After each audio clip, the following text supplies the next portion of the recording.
Hello, welcome to Law Minds. Today's topic is Introduction to Secularism.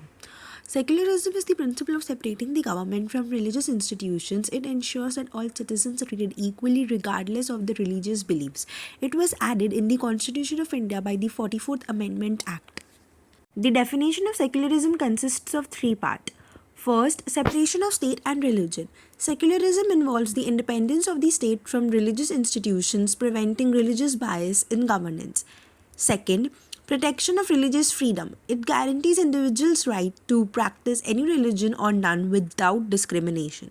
Third, equality and neutrality. It promotes fair treatment for all citizens regardless of their religious beliefs, and hence each and every citizen present in this world is treated equally and is given an equal treatment. Let us look into how important is freedom of religion, which is guaranteed by Article 19 of the Constitution of India. First, individual liberty. Freedom of religion is a fundamental human right, providing individuals the autonomy to choose and practice their beliefs. Second, social harmony. It fosters tolerance and understanding among diverse religious communities, contributing to peaceful coexistence. Third, democratic values.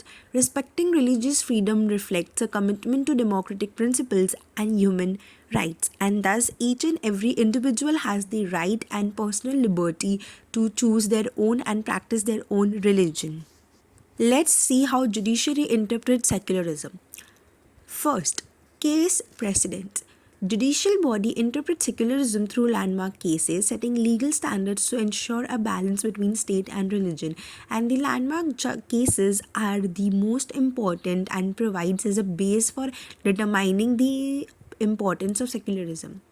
Second, constitutional principles. Court analyzes and interpret constitutional provision to uphold secular values and protect religious freedom. Third, legal precepts. Legal frameworks define the scope and limitations of secularism with the legal system. The case studies of judicial interpretation are: first, religious practices versus public welfare, examining cases where religious practices intersect with public policies and welfare regulations. Second, freedom of expression and religion, analysis of case involving the delicate balance between freedom of expression and religious sentiments. And third, religious symbols in public spaces, exploring legal precedents related to the display of religious symbols in public areas and government institutions. Article 19 of the Constitution of India guarantees freedom of religion, but there are certain restrictions and limitations. First, state-imposed limitations, exploring instances where government imposes restrictions on religious practices and beliefs. Second, social and cultural challenges, addressing societal prejudices and cultural norms that limit the free exercise of religion. And third, legal and regulatory boundaries, examining the legal frameworks that impose restrictions on religious freedom for the sake of public order and security. Thus, the article guarantees freedom of religion but not in its entirety and with certain limitations and restrictions.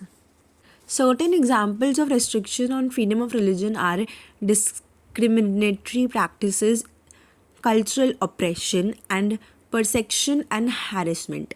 These are certain examples of restriction on freedom of religion, but there are more such limitations and examples.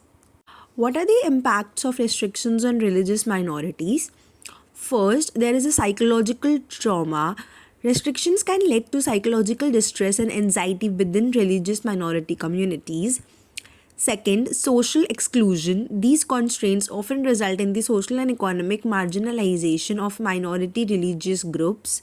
And third, diminished participation. Minority communities may face limitations in actively participating in social and cultural programs, and hence these restrictions give a certain level of fear to the religious minorities in order to be there in the society.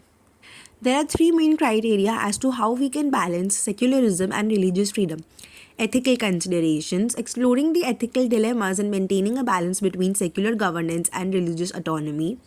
Second, religious framework, assessing the development of legal mechanisms to uphold secularism while protecting religious rights. And third, Social dialogues, promoting constructive dialogues to facilitate mutual understanding and accommodation of diverse religious beliefs.